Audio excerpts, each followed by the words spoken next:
Stop apologizing for being yourself. I'm going to tell you something that might feel a little uncomfortable, but you do not need permission to exist. But here's the thing, so many of us act like we do. I mean, we feel sorry for being ourselves, taking up space, expressing our opinions, showing our personalities. Literally just being ourselves. How often do you say sorry in the little moments when you have done nothing wrong? Maybe it's in the little moments, like apologizing when somebody bumps into you, or like, sorry, I have a question. Or maybe it's in the bigger things, like making yourself feel smaller or holding yourself back or scared to show a valid opinion. Now, if any of this sounds familiar to you, this video is for you. And we're gonna break this cycle together. We're gonna go step by step through why we do this, the cost of doing this, and how to reclaim your voice. Because you do not need to apologize ever to anyone. No one needs an apology because you are just being who you are. Okay, no one deserves an apology. Hello, my beautiful angels. My name is Hannah and welcome back to the channel, or welcome if you're new. Today's video is stop apologizing for being yourself. Now, welcome to my channel, everybody. I tend to make a lot of self-development videos like this, so hit subscribe if you feel like so. And as usual, my gorgeous angels, I have split the video into sections and chapters along the bottom so you can skip to whatever you feel like you need to listen to. Now, without further ado, let's get into the video. Section 1 is why do we do this? So why do we apologize to ourselves and to everyone around us? I mean, let's start to unpack it. Maybe it was because of the environment you grew up in. Like, maybe people told you, don't be too loud. Or be polite, don't make a scene. Or maybe someone has personally criticized you. Like saying you're too much, or you're too opinionated, or you're too sensitive. And honestly, who cares about that person's opinion? Why are they giving their opinion on you? And why are we caring about this irrelevant person that doesn't live your life, has never stepped a foot into your life? Why are we caring what they say? And you ended up falling into the trap that thinking that if I listen to what these people are saying, if I start to shrink myself down, I'll be accepted. But here's what those same people don't say to you. The world does not need a quiet version of you. Do you know how boring this world would be if everyone was quiet? If no one had anything to say and just kept to their small, quiet selves and, never stepped outside the box. Do you know how boring this world would be? We would not have progressed. The world does not benefit from you shrinking yourself down to fit into someone else's comfort zone. So, I don't know if you can grasp, I'm a pretty loud person, and I can be loud, and I'm very aware of it, but I own it. But once upon a time, I used to overthink everything I said in every single conversation. I would replay the words in my head thinking, is this too strong? Am I sounding too opinionated? One time, I can't believe I did this. I apologized for giving my opinion in a group study. We were doing group work together. We had to do a presentation together, and I said, sorry. Why am I saying sorry for good? Oh my God. But for that same idea, I said that idea so quietly, someone else heard it and took credit for my idea. And the teacher applauded that person for taking my idea.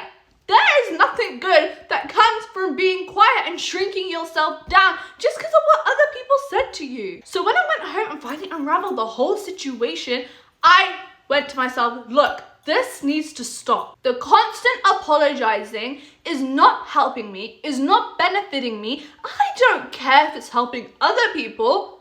I'm not other people. I am me. And that's all that matters. I should be putting me first. The constant apologizing and feeling bad for being myself was holding me back. Let me tell you right now, if you have ever felt the need to shrink down, tone yourself down so that you can fit into some invisible mold, I'm going to say to you, you are not the problem. The problem is the conditioning that taught you to doubt yourself in the first place. And here's the truth. People that criticize you for being yourself, more often than not, they are projecting their own insecurities. That friend that calls you too much, first of all, they're not your friend. I hate to break it to you, cut that relationship out of your life.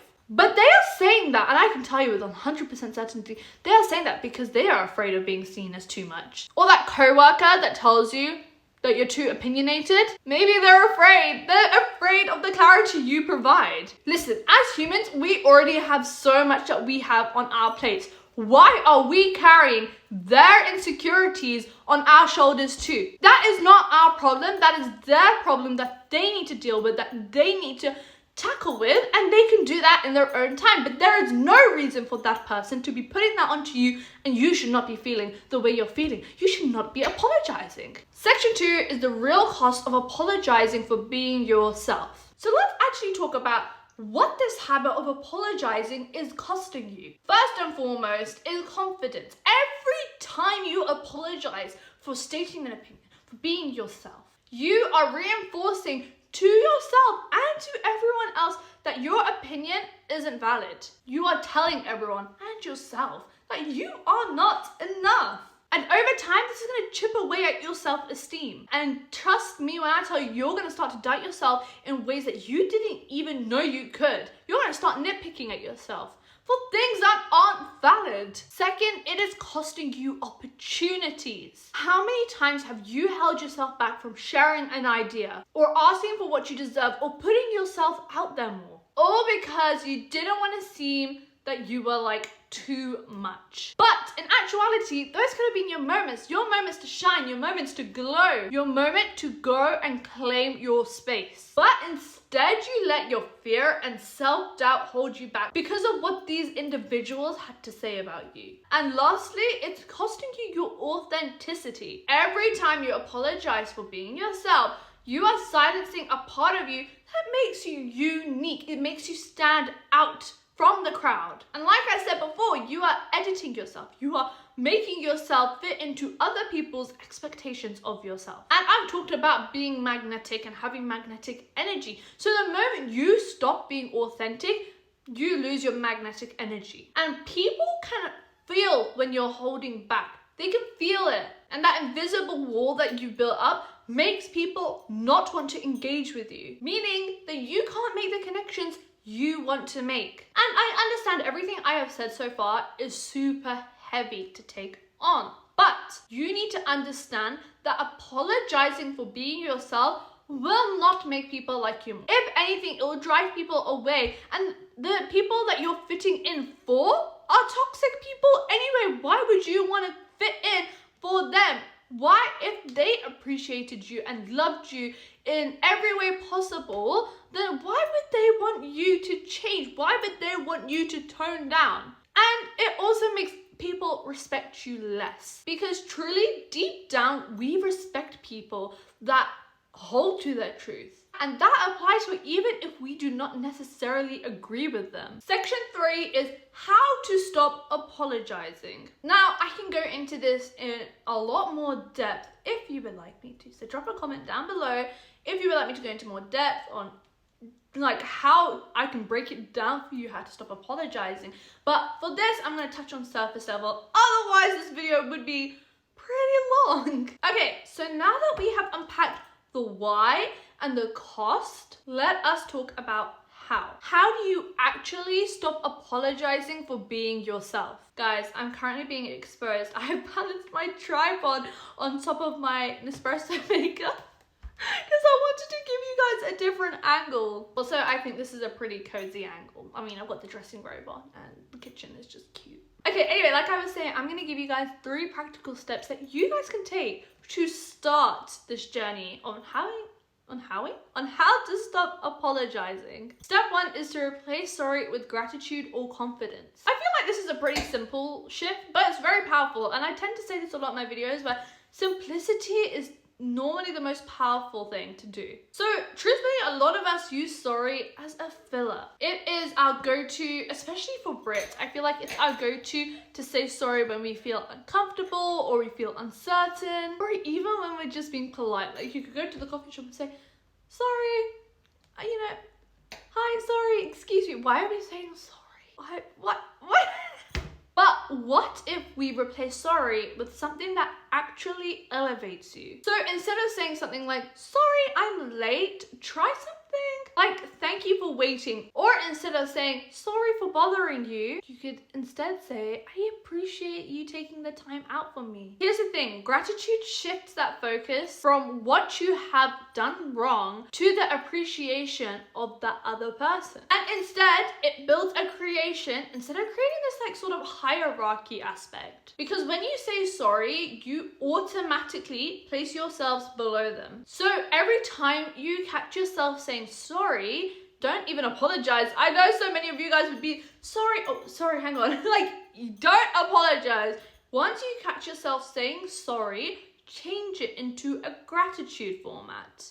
And I know it's gonna feel really awkward at first, but I think a lot of things to do with self-development will feel awkward at first. It is taking you out of your comfort zone, and that's the whole point. And leveling yourself up is to take yourself out of your comfort zone. But with more practice, like anything, it becomes natural. Step 2 is to set boundaries and stay by them. Now, this one's a pretty big one, and I have made a video on boundaries before, so I definitely recommend for you guys to go and check out that video. But a lot of us apologize for setting boundaries, and I'm very heavy-handed on boundaries. I think they're very important. And if you're confused with what I am saying at the moment, this kind of surrounds the idea of saying sorry for saying no to going out for something. Just because you're busy or you simply don't want to go and you're apologizing for it, why? Why are you apologizing? Or someone's asked you to stay late for work, but you've already made plans. Why are we apologizing for that? So instead of saying, sorry, I can't, I've got plans, instead say, I'm not available for that. Or if someone crosses the line, like a friend, and they make a joke at your expense, don't apologize and say, sorry, like, I don't like the... Be assertive with them. Tell them, I'm not okay with it. And the hard part with boundaries, and like I mentioned before, is it feels uncomfortable to enforce them into your life. And I think it's especially hard if you're used to being a people pleaser. But I need you guys to remember that every time you guys decide that it's okay for someone to cross a boundary with you, you are letting them know it's okay and that you don't respect yourself enough. And the more that you enforce boundaries with people, the more that they will respect your boundaries, but also they're gonna respect you more. So write down a couple boundaries, write down things that you wish to enforce, and it could be with your family, it could be with your friends, your work, whatever. Write them down and start to enforce them. Step 3 is to practice self-confidence. Now, this step is more about what you say rather than what you don't say. A lot of us feel the need to over-explain ourselves. Like, for example, when someone asks us about going somewhere, but we say no, but we feel the need to have to give them a bunch of reasons why.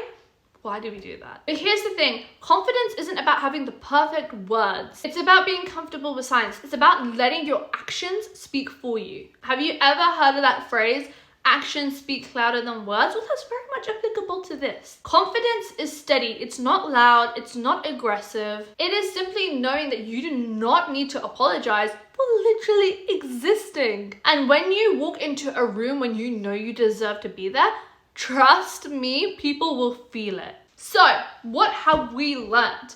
We do not need to apologize to anyone. So whether that be our family, our friends, our work, our relationships, no one needs an apology from us.